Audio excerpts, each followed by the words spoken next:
Hey everybody, how's it going? Steve here from Real Fit. So what I'm going to do today is I'm actually going to walk you through our Healthy Made Easy cheat sheet.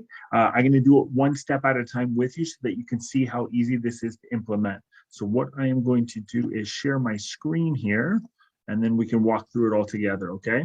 So when you come to your cheat sheet, this is going to be the first thing that we're going to see, okay? Let me get this guy out of the way a little bit. So it's basically broken down into 5 easy steps. The first one is determining the amount of calories that you want to eat. The second one is getting the tool set up that you're actually going to use to track those calories. The third thing is breaking things down into another subcategory of how much protein, how much carbohydrates, and how much fats do I actually want to eat, because those things do matter. The fourth one is setting yourself up with go-to meals that you have that are easy, that work for your schedule to make this easier to do on a day-to-day basis. And the last one is actually planning out your day to make sure that what we want to do, we are actually doing. And then there's a bunch of other great stuff on here for you. Oops, sorry. So when we come down, I even give you a whole bunch of different foods to choose from, all the little extras, all that kind of great stuff. So we're in for a great journey. What I want you to do is, if you're here with me, just so I get an idea of how many people are actually watching, in the comments, can you just drop here so that I know that you're here and that you've seen this? And if you have any questions, feel free to message me. But that way it gives me a really good head count of who's actually watching this. So we're going to start with step one, determining the amount of calories that you're using. So I'm going to use myself as an example here. Right now, my weight's about 230 pounds. So I would literally just look on this category here. I would fall in this range. I would start at 2,000 calories a day. And again, this is for weight loss, okay? So if you're maintaining, you're probably not even watching this video, but this is for weight loss. So you would just find yourself on this guide, and that's going to give you your starting point for calories. Step two, the app that we're actually going to use is called MyFitnessPal. If you've used it before, great. If you haven't, it's a really easy to use tool for tracking your calories, carbohydrates, your protein. You can scan foods, you can build meals. It's very versatile and it's completely free. So download that onto your phone. But for the purpose of today, I'm going to walk you through it on my computer because it's just going to be a lot easier for you to see. So this would be MyFitnessPal. I've already gone ahead and set everything up to speed up times, but we're going to walk through the steps. When you do originally download it, it's going to ask you for your goals, your weight, your activity level, all that stuff. It's kind of irrelevant. Fill it in as best you can. But for the purpose of what we're doing tracking wise, it won't matter because we're going to override the values that it gives us anyways, okay? So now that you have had that set up, feel free to pause this video if you need to.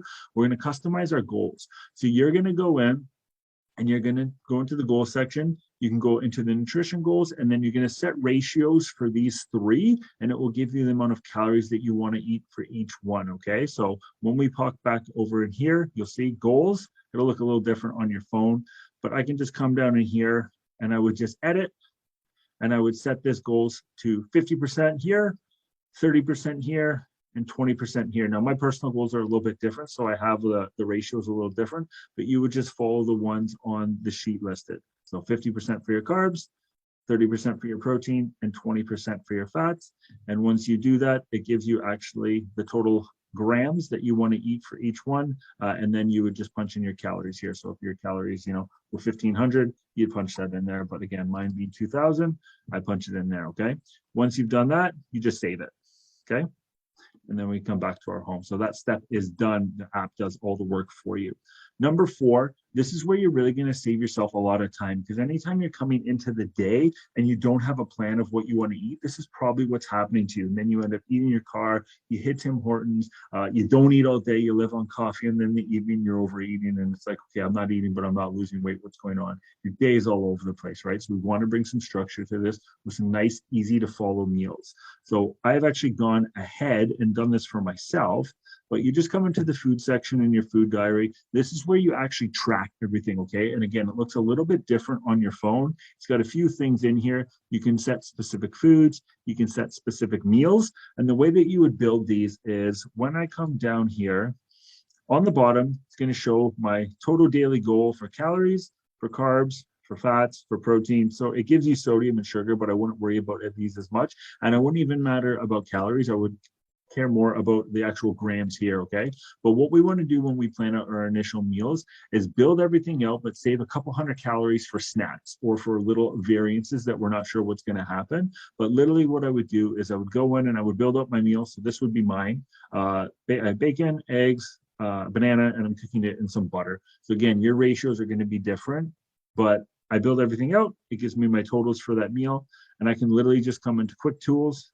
I go remember meal and I would save it. So let's put this in as a test breakfast. And again, I've gone ahead and done this with all of the meals, but just play around with this to things kind of go where you want them to do. But then if I come in the meal section, I have everything here already built for me. So for instance, that one that we just built there, if I pull it up, test breakfast, it's in there for me now. And now when I'm planning my days, it makes it really easy to add these in. So let's go to tomorrow. So tomorrow, oh, what am I going to have?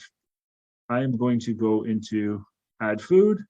I'm going to go into my meals, and I can literally just click on that text breakfast we did, add it, and it's already populated. So that first time you go through and build the meals is the most time consuming part. After that, you just plug in and it's ready to go. You know exactly what you need to eat that day. I would recommend doing 2 to 3 meals for breakfast, 2 to 3 for lunch, 2 to 3 for dinner, and 2 to 3 snacks, just so you kind of have an arsenal to choose from. Obviously, things can change. You end up going out for dinner, but at least this way, for instance, if I go out for breakfast with friends, I know that this is approximately what I want to be eating, and I can pick something that's really close to that. So it makes it a lot easier to make swaps as well, okay? But that's how you'll go in and set up all of your meals. And I did the same thing for lunch, the same thing for dinner. I actually mapped it all out, snacks included, so that my daily goal numbers wise, I'm hitting all of them. And again, your numbers will be a little bit different based on your weight and what you're putting in there. Feel free to play with the actual foods, have fun with it, but pick whatever you want, right? When we're actually planning out our day, really the easiest thing is do this first thing in the morning or even the night before. I would go in and plug in the meals that you're going to be having so that you can either meal prep the night before or get things organized in the morning. And all of these foods don't even have to be things that you cook at home.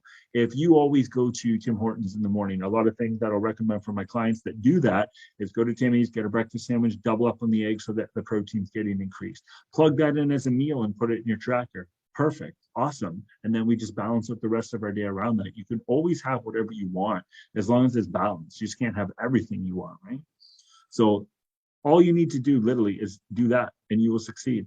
When you come down here, it has all of your high protein food. So if I'm trying to add more protein to my meals, a lot of great good carb options, a lot of healthy fat options, and then all the little extras. This is stuff that for the most part, you don't even have to track because it's all 0 calorie. It makes it really easy. And the question I get all the time as well, when it comes to water, how much water should I be drinking? Easiest is here, just take your body weight, divide it by 2, and that's how many ounces of water per day. These are all starting points, okay? So if I started, for instance, with my 2,000 calories, I do it for a week, 2 weeks, I'm not losing any weight. I need to lower it or I need to increase my activity level. Something has to change, but at least now I'm tracking things so I know if it's not working, it's time to make changes. What you can also grab is, oh, sorry, let me pull this up here. I also put together a great recipe book. Some of you might have this already, but it's actually all color coordinated as well so that you know it's consisting of what. And at the very top here, I have the legend for you. Blue is proteins, yellow is a fat, orange is a carb, and green is a vegetable. So this one tells me that this meal consists of protein, fat, and veggies. So when I'm doing my tracking, I can pick this knowing that it's going to increase the amount of protein in the meal, it's going to increase the amount of fat in the meal, and then it's going to give me some veggies, which usually come in as a lower calorie carb option, is really how the best way to look at veggies. So hopefully that makes this cheat sheet really easy to you. If you have any questions, again, feel free to message me anytime. And if you found this helpful at all and feel like it can help streamline your day, just in the comments below, drop helpful so that I know you enjoyed this and I'll make more great videos like this for you. Okay, guys? Have a great day.